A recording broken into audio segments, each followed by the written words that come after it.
যেই বান্দা রোজা রাখে ওই বান্দার মুখের দুর্গন্ধ, মুখের যেই দুর্গন্ধটা, ওই দুর্গন্ধটা মেশকে আম্বরের চাইতেও মজাদার হয়। আল্লাহ তাআলা মেশকে আম্বরের যে ঘ্রাণ, ওই ঘ্রাণটাকে আল্লাহ যত ভালোবাসেন তার চেয়েও বেশি ভালোবাসেন রোজাদারের মুখের দুর্গন্ধকে। সুবহানাল্লাহ, মুখের দুর্গন্ধটাকে আল্লাহ তাআলা এত বেশি ভালোবাসেন। এরপর আল্লাহ রাসূল সাল্লাল্লাহু আলাইহি ওয়াসাল্লাম বলেন, আল্লাহ রাসূল সাল্লাল্লাহু আলাইহি ওয়াসাল্লাম বলেন, আস-সাওমু লি, আস-সাওমু লি, এই রোজাটা আল্লাহ তাআলার জন্য, ওয়া আনা আজজি বি, এবং এই রোজার প্রতিদান আল্লাহ তাআলা নিজ হাতেই দান করবেন। সুবহানাল্লাহ, রোজা কার জন্য? আল্লাহর জন্য। এর প্রতিদান একমাত্র আল্লাহ তাআলা নিজ হাতেই দান করবেন। উম্মতে মুহাম্মাদি বনি আদম যত আমাল করুক, নামাজ পড়ুক, রোজা নামাজ পড়ুক, যাকাত দিক, দান সদকা, দান খায়রাত, যত কিছুই করুক না কেন, হজ করুক, সব কিছুর প্রতিদান আল্লাহ তাআলা ফেরেশতাদের মাধ্যমে বান্দাকে দিয়ে দেন। কিন্তু আল্লাহর রাসূল বলেন, আস-সাওমু লি, এই রোজা একমাত্র আল্লাহর জন্য, ওয়া আনা আজজি বিহি, এবং এই রোজার প্রতিদান আল্লাহ তাআলা কিয়ামতের ময়দানে ওই বান্দার নিজ হাতে আল্লাহ তাআলা নিজ হাত দিয়ে বুঝাইয়া দিবেন। সুবহানাল্লাহ। এরপর আল্লাহর রাসূল সাল্লাল্লাহু আলাইহি ওয়াসাল্লাম ভিন্ন আরেক হাদিসের মধ্যে বলেন, কাল কিয়ামতের ময়দানে রোজাদারকে আল্লাহ তাআলা এত সম্মানিত করবেন, এত সম্মানিত করবেন, বলে জান্নাতের মধ্যে অনেকগুলা দরজা থাকবে। একটি দরজার নাম থাকবে রায়্যান। রায়্যান কি নাম? রায়্যান নামক দরজা। ওই রায়্যান নামক দরজা দিয়া শুধুমাত্র যারা রোজাদার তাদেরকে আল্লাহ তাআলা ওই দরজা দিয়া প্রবেশ করাইবেন, আর কাউকে ওই দরজা দিয়া আল্লাহ তাআলা প্রবেশ করাইবেন না। সুবহানাল্লাহ। আল্লাহ তাআলা ওই দিন বলবে, কিয়ামতের দিন বলবে, আনা আইনা সাইমুন, ও আমার রোজাদাররা তোমরা কোথায়? তারা বলবে, আমরা হাজির, আমরা আছি। বলে, আজকে এই দরজা দিয়া, রায়্যান নামক দরজা দিয়া তোমরা প্রবেশ করো, তোমরা ছাড়া আর কোন বান্দা এই দরজা দিয়া প্রবেশ করতে পারবে না। সুবহানাল্লাহ। যারা রোজা রাখবে তাদের জন্য। এরপর আল্লাহ রাসূল সাল্লাল্লাহু আলাইহি ওয়াসাল্লাম ভিন্ন আরেক হাদিসের মধ্যে বলেন, ক্বালা রাসূলুল্লাহ সাল্লাল্লাহু আলাইহি ওয়াসাল্লাম, ইযা জাআ রমাদান ফুতিহাত আবওয়াবুল জান্নাহ, যখন রমজান মাস চলে আসে আল্লাহর রাসূল বলেন তখন জান্নাতের সমস্ত দরজাগুলো খুলে দেওয়া হয়। সুবহানাল্লাহ।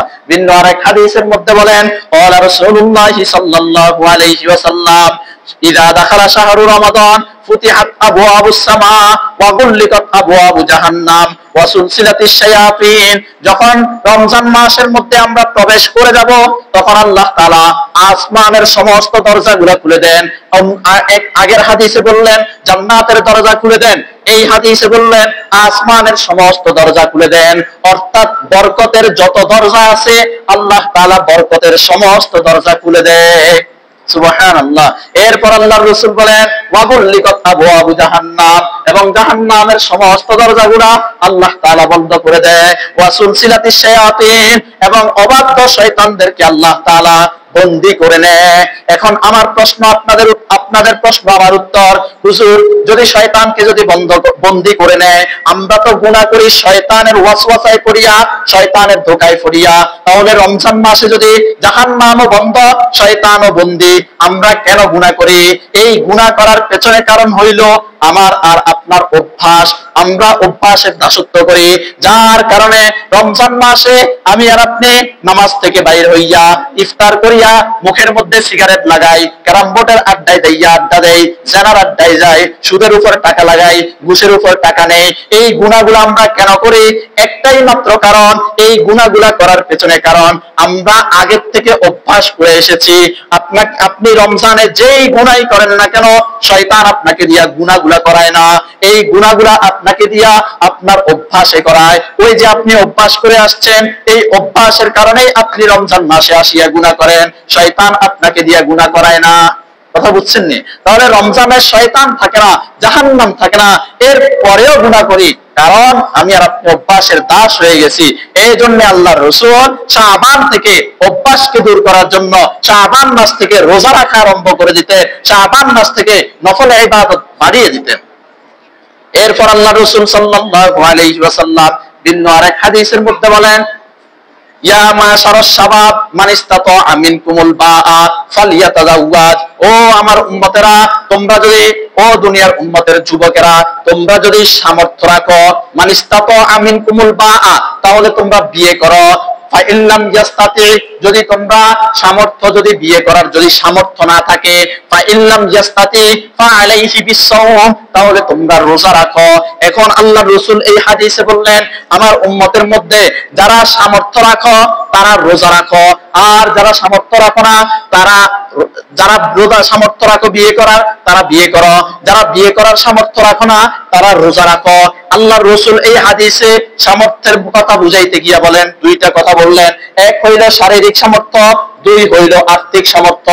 যদি তোমার কাছে বউ চালানোর মতো টাকা থাকে, আর্থিক সম্পদ থাকে, তাহলে তুমি বিয়ে করো।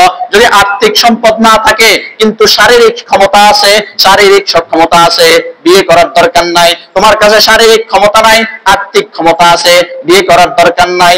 আর্থিকও ক্ষমতা আছে, শারীরিকও ক্ষমতা আছে, তাহলে তুমি বিয়ে করো। যদি আর্থিক ক্ষমতা না থাকে, শারীরিক ক্ষমতা না থাকে, তাহলে ফাআলাইহি বিসসাওম, তাহলে তোমরা রোজা রাখো। বলে রোজা কেন রাখবা? রোজা কেন রাখবা? আল্লাহর রাসূল সাল্লাল্লাহু আলাইহি ওয়াসাল্লাম বলেন, এই রোজা ফাইন্নাহু আগাসসু লিল বাসারি ওয়া আহসানু লিল ফারাজি, এই রোজা তোমাকে সমস্ত গুনাহ থেকে হেফাজতে রাখবে। সুবহানাল্লাহ। এই গুনাহ থেকে, সমস্ত গুনাহ থেকে রোজা আমাদেরকে হেফাজতে রাখবে। এই জন্য আল্লাহর রাসূল বলেন রোজা রাখো, রোজা রাখো। এই জন্য আমাদের সামনে যে ফরজ রোজা আসতেছে, এই রোজা যদি আমি আর আপনি রাখি, সমস্ত গুনাহ থেকে আমি আর আপনি হেফাজতে থাকবো। যদি একটা দুইটা গুনাহ করে ফেলি, সেই গুনাহটা হবে আমার আর আপনার অভ্যাসের কারণে, অভ্যাস হয়ে গেছে গুনাহ, এই অভ্যাসের কারণে গুনাহটা হবে। কিন্তু আল্লাহর রাসূল বলেন এই রোজা তোমাদেরকে সমস্ত গুনাহ থেকে হেফাজতে রাখবে। এই জন্য আমরা রোজা রাখবো। যদি রোজা রাখি, রোজার প্রতিদান আল্লাহর হাত থেকে আমরা পাবো। আর যদি সাহারি খাই, আর যদি সাহারি খাই, সাহারির বরকত আমরা অর্জন করতে পারবো। আল্লাহ তাআলা যেই কথাগুলো বললাম, এই কথাগুলোর উপর প্রথমে আমাকে, এরপর আপনাদের সবাইকে আমল করার তৌফিক ও দান